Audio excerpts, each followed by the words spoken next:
प्रतिभा जी सिरसा से। राधे राधे महाराज जी। महाराज जी, मैं एक अधम पापी जीव हूँ। वो सब लक्षण जो नहीं होने चाहिए, जैसे चिंता, भय, ओवर थिंकिंग, ध्यान ना लगना आदि मुझ में है। महाराज जी, बात बात पर ध्यान भी भटक जाता है महाराज जी अपने लक्ष्य से। ऐसे में भक्ति मार्ग पर चलना चाहती हूँ, बट कैसे चलूं? नाम जप करो।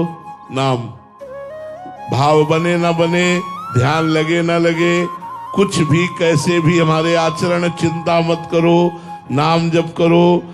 जिनको सीधा नाम जप करना नहीं आता था, मरा मरा मरा बोल के सिद्ध हो गए। नाम जपते ही सारी भावनाएं पवित्र होने लगेंगी।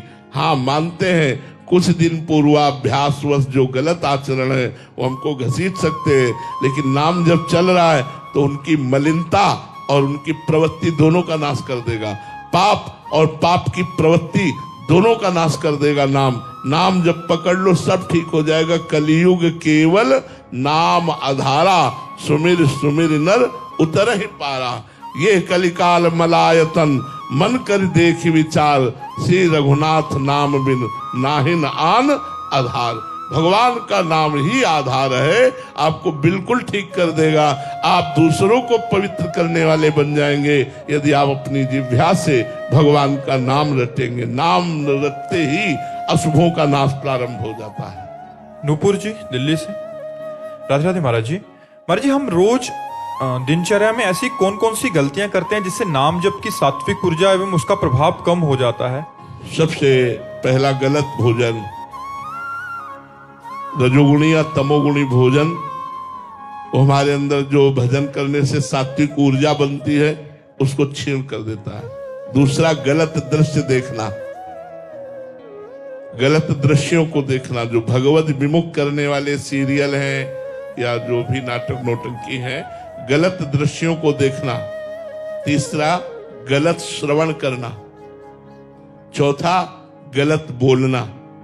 इनका प्रभाव हमारे ऊपर बहुत पड़ता है, भोजन का, श्रवण का, कथन का, दर्शन का। उसी से हमारा भजन क्षीण हो जाता है।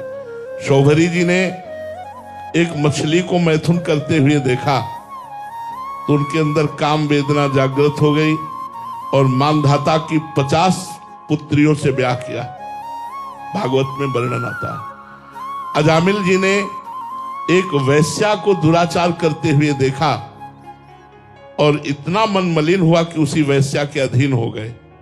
तो दृश्य देखना, श्रवण करना, बोलना और खाना पीना, अगर इन चार को हम सुधार पावे तो हमारा भजन नित्य बढ़ेगा और पचेगा भी। भजन करना कठिन, करके बढ़ाना कठिन और बढ़ा के पचाना कठिन। भजन पच जाए तो सिद्ध पुरुष हो जाए। तो अपने भोजन पर सुधार करें, अपनी श्रवणेंद्री को होश में रखें, अपनी नेत्रेंद्री को संभाल के रखें, अपनी रसेंद्री को संभाल के रखें। अगर हम रसेंद्री और वाक्येंद्री को संभाल के रखेंगे तो सब संभल जाएगा। क्योंकि अगर ये बिगड़ा हुआ है तो जनेंद्री बिगड़ जाएगी और जनेंद्री बिगड़ गई तो फिर सब इंद्रियां बिगड़ती चली जाती है। तो इसलिए सावधान होकर भोजन पर सुधार, नेत्र, श्रवणेंद्री और वाक्येंद्री, इन पर हम शासन करें तो हमारा सब कुछ ठीक हो जाएगा। हमारा भजन भी बढ़ेगा और हमारे भजन के भाव की रक्षा भी होती रहेगी।